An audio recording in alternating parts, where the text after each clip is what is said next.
Hi guys, welcome. This is Man Behind the Smile on a mission to reconnecting unconscious man to become a conscious man in everyday life, from disconnecting his life, from reacting to responding to life, from flight and fight mode of living to a flow state of living. So thank you so much. By then you probably would have caught my quick intro, which I posted about sharing with you what this community is all about. Today I really want to talk to you about and tackle some of the agreements. Let's have an agreement, but mainly an agreement for yourself before dive deeper into this self-exploration or self-inquiry journey that we're going to embark together as men, as women in this space, co-creating space. So the main thing what I want to talk about is like a main three pillars. It's almost like an agreement in terms of what is important to you before you dive deeper into this. So I think this will go into the foundations of it. Number one is all about now. Where are you now? So that's where it's very, very crucial to accept where are you now with everything going on in your life. Whether you're angry, whether you're depressed, whether you're disconnected, whether you're frustrated, whether you're overwhelmed, whether you have this massive anxiety in your life, anxious about your future, not sure about everything anymore. It's like a lot of uncertainty in your life. You're feeling restlessness. Accept it and sit with it. That's very crucial, because remember guys, if there's nothing to fix you, while we are going through this, I want to share that with you as well. You're not broken. There is nothing to fix you here, right? You're a sovereign divine being. So always remember that you've been made into a creator of a higher being, right? You're a creator already. You are the creator of your own life and no one else, right? So always remember there is nothing to be fixed. There is nothing to fear in this journey, but you got to really let that whole thing come through for you rather than stopping it. So rather than resisting a lot of emotions coming through, sit with it. Remember, body remembers everything, right? It's a feeling emotions in our body. Thinking is all done in the mind, right? But feeling takes part in the body, and you can't fool the body, right? So that's what is very, very crucial, to accept where you are, sit with it. That's number one. Number two is all about transition, right? It's not an overnight process, guys. It's not a quick get recovery tomorrow from my trauma, right? This is not like normally this kind of a steps process that you will be bright and wonderful human being in a month's time or 30 days. I'm sorry, I can't promise you that, right? Because this is all about the work you need to do, but accepting this is a long process. It's like a journey you are embarking on, right? That's what is very crucial to see, like this is a transition. It's a series of experiments. If you want to think about it like a series of experiments, and I'm asking you to have this kind of a childlike wonder that I'm taking on this curious journey. It's an adventure in a journey I'm taking on in my life, and just let it be. Learn to surrender, right? Because this is going to be a series of a lot of questions you're going to be asking. It's all about self-inquiry. Remember, self-exploration. So you need to really give yourself a time. Please write it down in a journal if that works for you, or record yourself in an audio. What is happening for you? Yeah. So that's what is very, very crucial. The second stage is all about ask transition is all about asking a lot of questions. Where are you? Where do you see yourself? And mainly to ask, where are you right now in the present moment? Because if you wanted to become a conscious leader, you really need to allocate a lot of time to go in your location. It's all about location. So what do I mean by location? Means where are you in your life at a particular moment in a day? Every day we have a series of flight and fight mode, right? We are running around everywhere.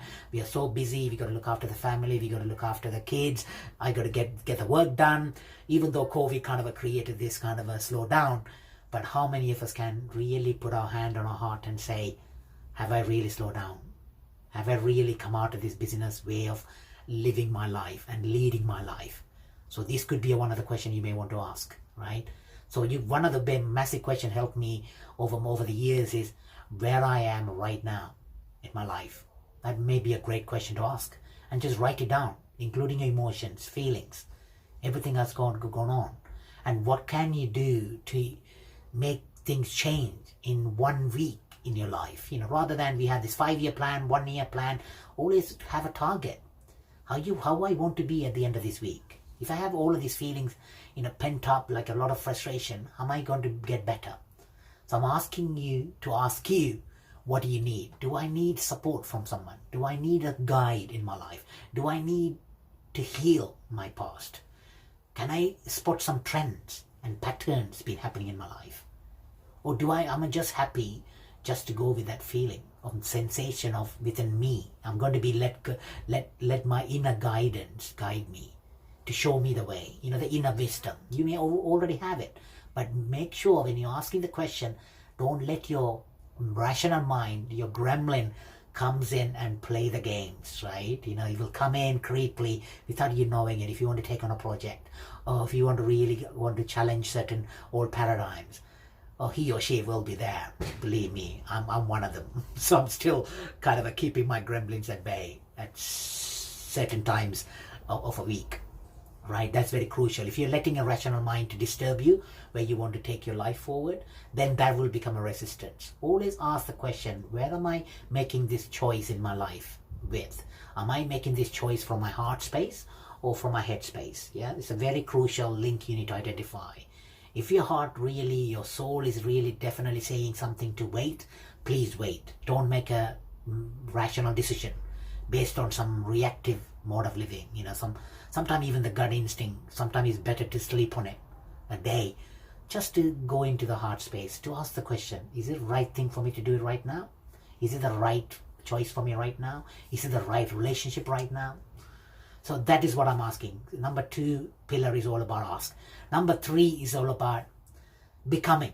I call this stage of becoming because there is no set, finite goal you need to achieve in self-exploration or self-healing journey or self-inquiry, right? It's all about becoming. You got to keep on moving. That's what is very crucial, to have this kind of like I covered already, kind of experimenter, almost like an infinite mindset, growth mindset when it comes to this, because you're going to be taking a lot of new knowledge, new paradigms, new insights from some of my videos I might be sharing, or you may be listening for so many years, like podcast and YouTube.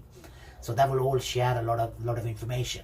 But it's all about making sure that what kind of a future self I'm becoming. That's what the number 3 is all about. What is your future self? Have you write it down, what kind of person I want to become? Look at your life now and think, what is possible for me? Always think, I am possible. There's nothing you can't do. Age is just nothing, right? Don't put a lot of resistance and a lot of other external noise and clutter come in and disturb your mind and the soul space. Yeah, that's what is very, very crucial, to have a quiet mind when you're starting this work. But all about aligning. So number 3, when I say becoming, is all about aligning to your higher self. What is the new values and beliefs you took on recently? It doesn't really resonate with your old life. It could be old relationships. It doesn't make any sense anymore. Old connections all become very strange and very awkward. You're not the old, kind of a go guy, party guy, or outgoing guy. You may want to go in your space. That's okay too. There's nothing wrong with exploring your introvert side of you, right? I'm one of them. I oscillated so many times, but more so when I go through my journey as I have done, triggered by my travels as well. Normally people go all mad with their travel, but during my last 3-4 years when I was traveling, I was more of an introvert than extrovert, because I don't like a lot of touristy things. I didn't like to be busy. I like to build communities. That's me. Feel connected to a local person. So it's all up to you guys to really make sure that you are, every day you work on these 3 pillars, right? Making sure that you're accepting where you are. That's number 1, acceptance. Number 2 is ask. Ask a lot of questions to yourself, to some pillars, to some mentors you may have, so some of your best friends, or just make sure is your main person is yourself. Go through your inner wisdom, and finally align to becoming someone new. Always make sure you have this 1% improvement every day attitude. Am I improving from yesterday to today? Just to monitor that as a fun project, as a fun thing to do. But always have a future self. What kind of a person I want to become? What kind of a conscious man I want to become for myself, family, and the community. So that's what the videos is all about, guys. Please make sure that you listen to this, take some notes, connect with me. And also, if you're seeing these videos and at most value, you're feeling this bit of resonance that you want to share with someone else who could benefit from by building this community I'm building, Man Behind the Smile, conscious, holistic leaders, which I will be talking about in my next video more. I just wanted to share this with you. Please subscribe if you haven't done so. And I would love to see you guys in the next video. Stay tuned, but make sure you're always smiling, man behind the smile, one step at a time. Thank you.